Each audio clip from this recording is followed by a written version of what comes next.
ಮೂಲ ಸೌಕರ್ಯಗಳಿಗೆ ಒತ್ತಾಯಿಸಿ ಅಲ್ಲಲ್ಲಿ ಮತದಾನ ಬಹಿಷ್ಕಾರ, ಕೆಲವು ಕಡೆ ನಕಲಿ ಮತದಾನ ಆರೋಪ, ಹಲವು ಪ್ರದೇಶಗಳಲ್ಲಿ ಆಸೆ ಆಮಿಷಗಳನ್ನು ಒಡ್ಡಿದ ಆರೋಪಗಳ ನಡುವೆಯೂ ರಾಜ್ಯದ 14 ಲೋಕಸಭಾ ಕ್ಷೇತ್ರಗಳಿಗೆ ಇಂದು ನಡೆದ ಮತದಾನ ಬಹುತೇಕ ಶಾಂತಿಯುತವಾಗಿ ನೆರವೇರಿದ್ದು, ಘಟಾನುಘಟಿ ನಾಯಕರು ಕುಟುಂಬ ಸಮೇತ ಮತಗಟ್ಟೆಗೆ ಬಂದು ಮತ ಚಲಾಯಿಸಿದ ಘಟನೆಗಳು ರಾಜ್ಯದ ಬಹುತೇಕ ಕಡೆ ನಡೆದಿದೆ.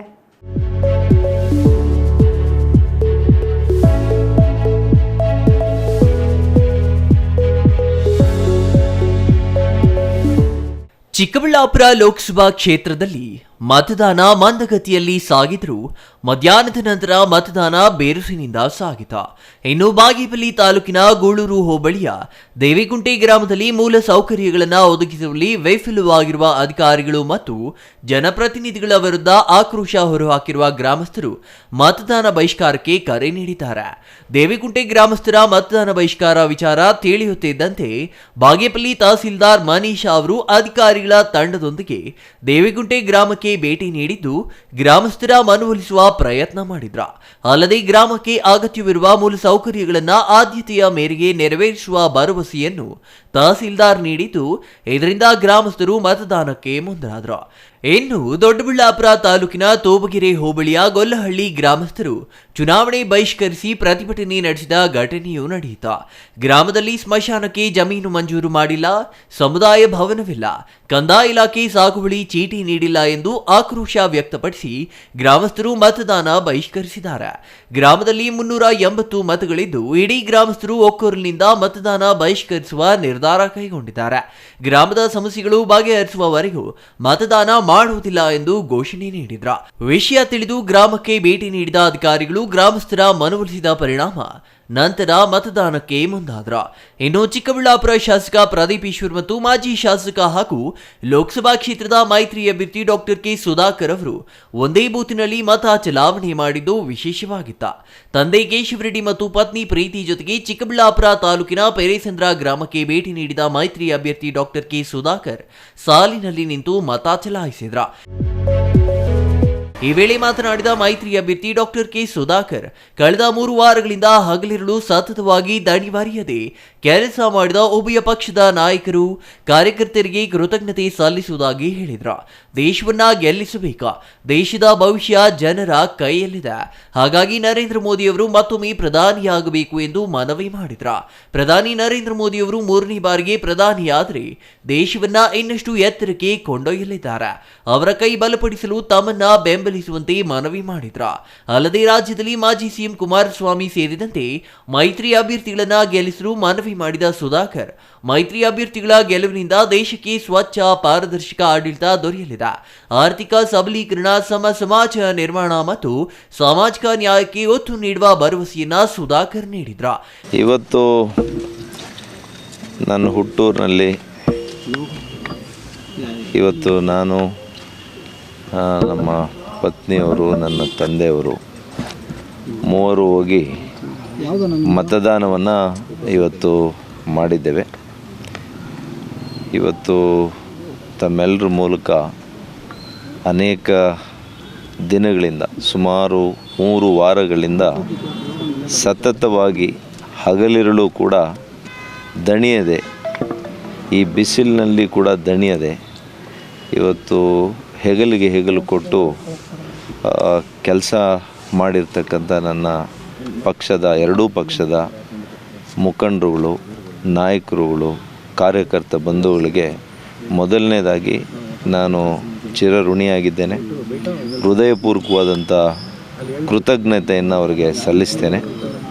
ಅದೇ ರೀತಿ ಈ ದೇಶವನ್ನು ಗೆಲ್ಲಿಸಬೇಕು, ಈ ದೇಶದ ಭವಿಷ್ಯ ನಿಮ್ಮ ಕೈಯಲ್ಲಿದೆ, ಜನರ ಕೈಯಲ್ಲಿದೆ.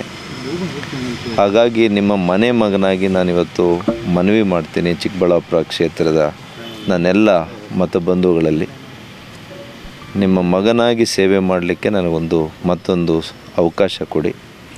ಮಾನ್ಯ ನರೇಂದ್ರ ಮೋದಿಯವರು ಈ ದೇಶದ ಪ್ರಧಾನಿಗಳು ಈ ದೇಶವನ್ನು ಇನ್ನಷ್ಟು ಎತ್ತರಕ್ಕೆ ತೆಗೆದುಕೊಂಡು ಹೋಗುವಂಥ ಪ್ರಾಮಾಣಿಕ ಪ್ರಯತ್ನ ಮಾಡ್ತಾರೆ. ಅವರ ಕೈಗಳು ಬಲಪಡಿಸಲಿಕ್ಕೆ ನಿಮ್ಮ ಮಗನಿಗೆ, ನಿಮ್ಮ ಮನೆ ಮಗನಿಗೆ ಒಂದು ಅವಕಾಶ ಮಾಡಿಕೊಡಿ ಅಂತ ನಾನು ಮನವಿ ಮಾಡ್ತೇನೆ. ಹಾಗೆಯೇ ಕರ್ನಾಟಕ ರಾಜ್ಯದ ಇತರೆ ಕ್ಷೇತ್ರಗಳಲ್ಲಿ ನಮ್ಮ ಪಕ್ಷದ ಜಾತ್ಯತೀತ ಜನತಾ ದಳದ, ವಿಶೇಷವಾಗಿ ಮಾಜಿ ಮುಖ್ಯಮಂತ್ರಿಗಳು ಕುಮಾರಣ್ಣವರು, ಇವರೆಲ್ಲರಿಗೂ ಕೂಡ ಗೆಲ್ಲಿಸಿಕೊಡಿ. ಈ ರಾಜ್ಯವನ್ನು ಗೆಲ್ಲಿಸಿ, ಈ ದೇಶವನ್ನು ಗೆಲ್ಲಿಸಿ. ನೀವು ಗೆಲ್ಲಬೇಕು ಅಂತಂದರೆ BJP ಹಾಗೂ JDSನ ಮೈತ್ರಿಕೂಟದ ಅಭ್ಯರ್ಥಿಗಳು ಈ ರಾಜ್ಯದಲ್ಲಿ ಗೆಲ್ಲಬೇಕು. ಒಳ್ಳೆ ರೀತಿಯಲ್ಲಿ ಅಭಿವೃದ್ಧಿ ಆಗ್ತದೆ. ಸ್ವಚ್ಛ ಆಡಳಿತವನ್ನು, ಪಾರದರ್ಶಕವಾದಂಥ ಆಡಳಿತವನ್ನು, ಸಮಾಜವನ್ನು, ಸಾಮಾಜಿಕ ನ್ಯಾಯಕ್ಕೆ ಒತ್ತನ್ನು, ಆರ್ಥಿಕ ಸದೃಢತೆಯನ್ನು, ಮಹಿಳಾ ಸಬಲೀಕರಣವನ್ನು, ಯುವಕರ ಸಬಲೀಕರಣ, ಪ್ರತಿಯೊಂದು ವರ್ಗದ ಏಳಿಗೆಯನ್ನು ಮಾನ್ಯ ನರೇಂದ್ರ ಮೋದಿಯವರ ನಾಯಕತ್ವ ಕೊಡುತ್ತೆ. ಮತ್ತೊಮ್ಮೆ ನಂಬಿ ವಿಶ್ವಾಸ ಇಟ್ಟು ನಮ್ಗೆ ಆಶೀರ್ವಾದ ಮಾಡಿ ಅಂತ ತಮ್ಮ ಮೂಲಕ ನಾನು ಮನವಿಯನ್ನು ಮಾಡ್ತೇನೆ. ಇನ್ನು ಚಿಕ್ಕಬಳ್ಳಾಪುರ ಜಿಲ್ಲಾ ಉಸ್ತುವಾರಿ ಸಚಿವ ಡಾಕ್ಟರ್ MC ಸುಧಾಕರ್ ಅವರು ಚಿಂತಾಮಣಿಯಲ್ಲಿ ಇಂದು ಮತದಾನ ಮಾಡಿದ್ರ. ಸಚಿವರೊಂದಿಗೆ ಅವರ ಸಹೋದರ MC ಬಾಲಾಜಿ ರೆಡ್ಡಿ ಆಗಮಿಸಿ ಚಿಂತಾಮಣಿ ನಗರದ ಮಾಲಪಲ್ಲಿ ಬಡಾವಣೆಯಲ್ಲಿರುವ ಮತಗಟ್ಟೆಯಲ್ಲಿ ಸಾಲಿನಲ್ಲಿ ನಿಂತು ಮತ ಚಲಾಯಿಸಿದ್ರ. ನಂತರ ಮಾತನಾಡಿದ ಸಚಿವರು, ಕೋಲಾರ ಮೀಸಲು ಕ್ಷೇತ್ರದ ಕಾಂಗ್ರೆಸ್ ಅಭ್ಯರ್ಥಿ KV ಗೌತಮ್ ಹಾಗೂ ಚಿಕ್ಕಬಳ್ಳಾಪುರ ಲೋಕಸಭಾ ಕ್ಷೇತ್ರದ ಕಾಂಗ್ರೆಸ್ ಅಭ್ಯರ್ಥಿ MS ರಕ್ಷಾರಾಮಯ್ಯ ಗೆಲ್ಲುವುದು ಶತಸಿದ್ಧ ಎಂದ್ರ. ಇವತ್ತು ರಕ್ಷಾರಾಮಯ್ಯನವರು ನಮ್ಮ ಕಾಂಗ್ರೆಸ್ ಪಕ್ಷದ ಅಭ್ಯರ್ಥಿ, ಒಳ್ಳೆ ಚರಿತ್ರೆ ಇರ್ತಕ್ಕಂಥ, ಹಿನ್ನೆಲೆ ಇರ್ತಕ್ಕಂಥ ಕುಟುಂಬದ ಕುಡಿ, ಅವರಿಗೆ ಯಾವುದೇ ರೀತಿಯಾದಂಥ ಕಪ್ಪು ಚುಕ್ಕೆ ಇಲ್ಲದೆ ಇರ್ತಕ್ಕಂಥ ಯುವ ಭವಿಷ್ಯತ್ತಿನ ಒಬ್ಬ ನಾಯಕ. ಕ್ಷೇತ್ರದಾದ್ಯಂತ ಇವತ್ತು ಎಲ್ಲ ಕಡೆ ಒಳ್ಳೆಯ ಒಂದು ಪ್ರತಿಕ್ರಿಯೆ ಸಿಕ್ಕಿದೆ, ಅಭಿಮಾನ ವ್ಯಕ್ತಪಡಿಸಿದ್ದಾರೆ ಜನ. ಏನು NDA ಮತ್ತು BJPಯ ಅಭ್ಯರ್ಥಿ ಯಾರಿದ್ದಾರೆ ಅವರ ವಿರುದ್ಧವಾಗಿರ್ತಕ್ಕಂಥ ಆರೋಪಗಳು, ಅವರು ನಡ್ಕೊಂಡಿರ್ತಕ್ಕಂಥ ರೀತಿ, ಇವೆಲ್ಲವನ್ನು ಕಾಂಗ್ರೆಸ್ ಪಕ್ಷದವ್ರಿಗಿಂತ ಹೆಚ್ಚಾಗಿ ಅವರ ಪಕ್ಷದವರೇ ಗುಣಗಾನವನ್ನು ಮಾಡಿರ್ತಕ್ಕಂಥದ್ರಿಂದ ಜನರ ಮನಸ್ಸಿನಲ್ಲಿ ಕೋವಿಡ್ನ ಒಂದು ಕರಿ ಛಾಯೆ ಏನು ಹಾಗೆ ಉಳಿದಿದೆ. ಬಹುಶಃ ಅದು ಅವರಿಗೆ ದೊಡ್ಡ ಮಟ್ಟದಲ್ಲಿ ಅವರಿಗೆ ಹಿನ್ನಡೆ ಆಗ್ತಕ್ಕಂಥದ್ದು ಶತಸಿದ್ಧ. ಬಾಗೇಪಲ್ಲಿ ಶಾಸಕ SN ಸುಬ್ಬಾರೆಡ್ಡಿ ಪತ್ನಿ ಸಮೇತರಾಗಿ ಬಂದು ಮತ ಚಲಾಯಿಸಿದರೆ, ತಿಪಟೂರಿನಲ್ಲಿ ಮಾಜಿ ಶಿಕ್ಷಣ ಸಚಿವ ನಾಗೇಶ್ ಮತ್ತು ನಿವೃತ್ತ ಪೊಲೀಸ್ ಅಧಿಕಾರಿ ಲೋಕೇಶ್ ಮತ ಚಲಾಯಿಸಿದ್ದಾರೆ. ಮಾಜಿ ಮುಖ್ಯಮಂತ್ರಿ HD ಕುಮಾರಸ್ವಾಮಿಯವರು ತಮ್ಮ ಕುಟುಂಬ ಸಮೇತರಾಗಿ ಮತದಾನ ಮಾಡುವುದಕ್ಕೂ ಮುನ್ನ ರಾಜರಾಜೇಶ್ವರಿ ಅಮ್ಮನವರ ದೇವಾಲಯಕ್ಕೆ ತೆರಳಿ ಅಮ್ಮನವರ ದರ್ಶನ ಪಡೆದ್ರ. ನಂತರ ಕುಮಾರಸ್ವಾಮಿಯವರು ತಮ್ಮ ಕುಟುಂಬ ಸಮೇತರಾಗಿ ಬಿಡದಿ ಸಮೀಪದ ಕೇತಿಗಾನಹಳ್ಳಿ ಗ್ರಾಮದ ಮತಗಟ್ಟೆಯಲ್ಲಿ ಮತದಾನ ಮಾಡಿದ್ರ. News bureau CTV news Chikkaballapur.